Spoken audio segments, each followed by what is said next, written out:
This is Aaron Hobson with Rhinebeck School of Music, and in this lesson we're going to learn how to mix the pentatonic scale with the major and minor scale. So most of you by now probably know all 5 patterns of your minor and major pentatonic scale, and you're just starting to learn maybe your modes or your minor scale, your major scale. And in this lesson we're going to learn how to take those basic blues riffs and kind of get more mileage out of them by mixing them with a more modal tonality. So all we're going to do today is layer the pentatonic patterns, those box shapes, those 5 box shapes, over top of the major or minor scale.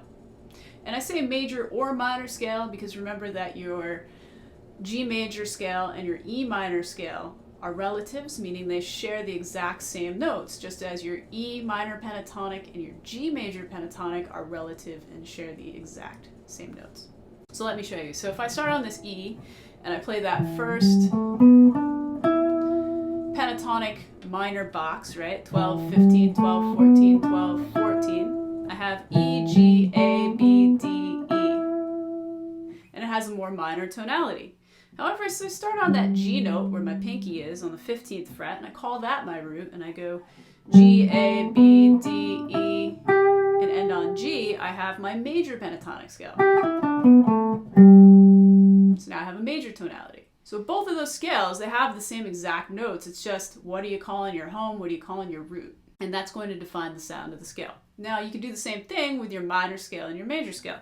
So here's my natural E minor or my Aeolian mode, right? I go 12, 14, 15, 12, 14, 15, 12, 14, and then back. Clearly it has a minor sound. E, F sharp, G, A, B, C, D, E. Now if I start on the G instead, on the 15th fret, and I go G, A, B, C, D, E, F sharp, G, now I have my major scale. Or my Ionian mode, that's the G major scale. So you can get a lot of mileage out of these. Now, if you're playing by yourself, just as a solo guitar player, those roots are going to matter more in defining the sound, but if somebody's playing chords underneath you, if they're laying heavily on that like E minor tonality and they're playing a progression that's more of a minor, of course that's going to define the sound of your scale even more, and it's going to pull towards that minor sound.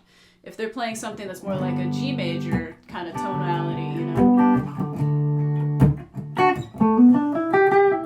right? You can use the same scale, but it's going to center, it's going to pull your ear more towards the G and towards a major sound. So you can get a lot of mileage out of these. So again, we're mixing Ionian or Aeolian, if you want to think about it, modally, or G major, E minor scale, or E minor pentatonic with G major pentatonic. And those are the tonalities that really work well over top of each other, and you can really get more melodic sounds out of your melodies and your solo lines. So here's my first position, right? So I'm starting on the 12th fret, and I'm going to go 12, 15, 12, 14, 12, 14, 12, 14,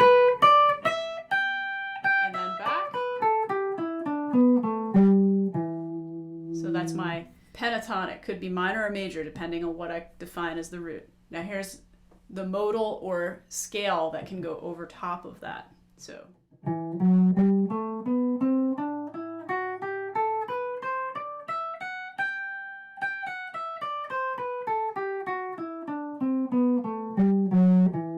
now I started everything on E, so it's going to have a draw towards that E minor sound, but it could be either. So now you can take a blues riff and combine it with that. Or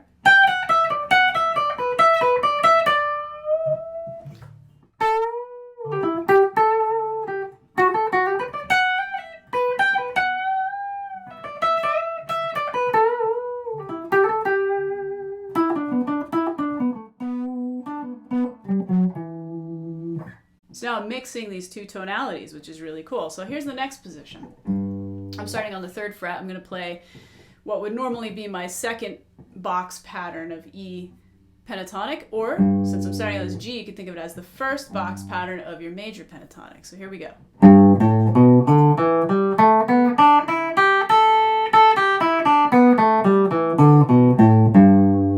Now here's my scale that layers over top of that, which could be G major or E minor.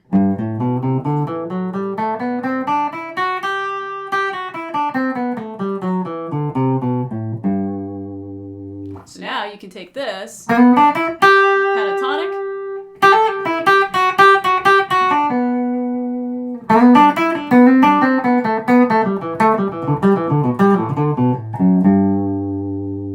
and you can mix in lines from the major scale or the minor scale.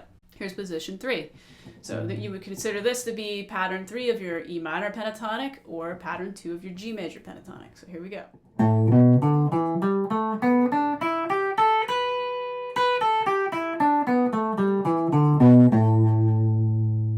Now here's the major scale or minor scale that goes with that. I'm going to start on the A.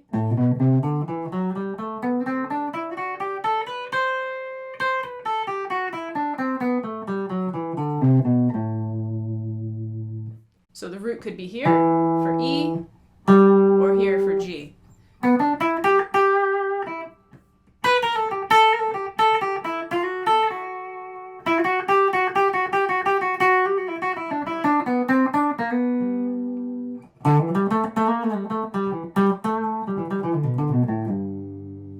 So you can mix tonalities. Here's position. This would be pattern 4 of E minor pentatonic or pattern 3 of G major pentatonic, starting on the 7th fret.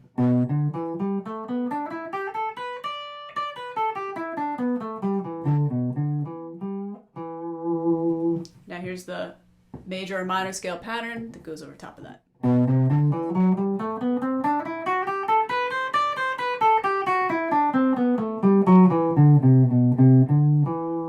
So here's my E, here's my G. You can consider either of those to be your root. You can have like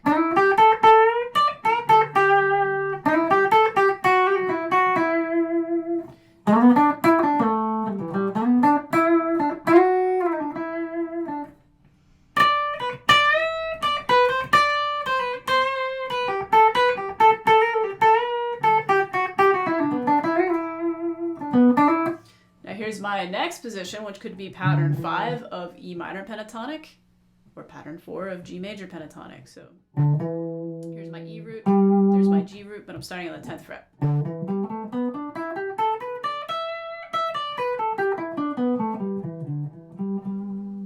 Now here's my major or minor scale pattern that goes over top of that.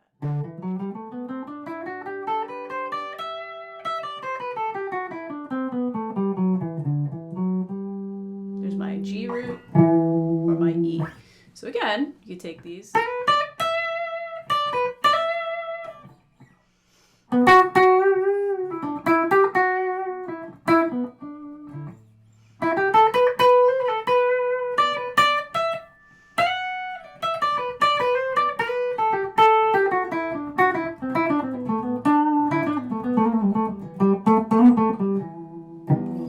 So you're mixing in that sound of the blues with a more modal sound. So the possibilities are endless with this. Some songs that do this, Clifford Dover or Eric Johnson, right? So he's definitely in this pattern. He's doing a lot of these kind of, but then he's going into this pentatonic blues thing, and that song's in G major, so you would consider this to be your G major scale and your G major pentatonic. You know, Sweet Home Alabama utilizes these positions a lot too, where they've got like that G major pentatonic over that G chord, but they also mix in the right, that F sharp, which so they tend to stay more pentatonic with that solo, but they do mix in occasionally that F sharp note, and they sort of go around those tonalities. Sweet Child of Mine, right, which has a strong pull to the G major tonality as well, even though the songs, we'll get into Mixolydian at some point too. I'll talk about layering these patterns over Dorian, which is really fun, and also Mixolydian in the future too. But for now, I'm trying to keep it as simple as I can and know that, you know, major and minor keys are probably the most common that you're going to be playing in or writing in. So it's important to know that you can mix in the sound of your blues scale that you know in with all of those other patterns. And learning all 5 patterns and how they layer over top of each other, as painful as it is to memorize that stuff and practice that stuff, it really helps, because then you have all these places to go on your fretboard. All right, so hopefully that was helpful. I'll talk about more applications of this stuff, how these pentatonic patterns also layer in with other modes and other tonalities, but for now, we're just keeping it with the major and the minor scale, which could be Ionian or Aeolian if you're thinking modally, with your major and minor pentatonics. So thanks for watching. If you haven't already, visit www.rhinebeckschoolofmusic.com, subscribe to the channel, and become a patron. Patreon.com/Rhinebeck School of Music. I'll see you at the next one.